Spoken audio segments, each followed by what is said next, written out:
अस्सलामुअलैकुम नाज़रीन, मैं हूं मरीम खान और आप देख रहे हैं पाक news TV.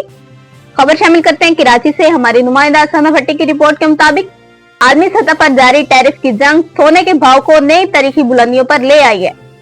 All Pakistan Sarafa James and jewellers association के मुताबिक मुल्क में आज सोने की फी तोला कीमत 7,800 रुपए से बढ़कर 3,28,800 रुपए है। एसोसिएशन के मुताबिक 10 ग्राम सोना 6,688 रुपए इजाफे से 2,81,893 रुपए है।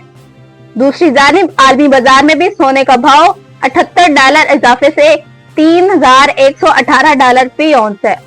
माहिरीन के मुताबिक अमेरिका और चीन के दरमियान जारी टैरिफ की जंग के बायस सरमाया महफूज करने के लिए सोने की खरीदारी हो रही है।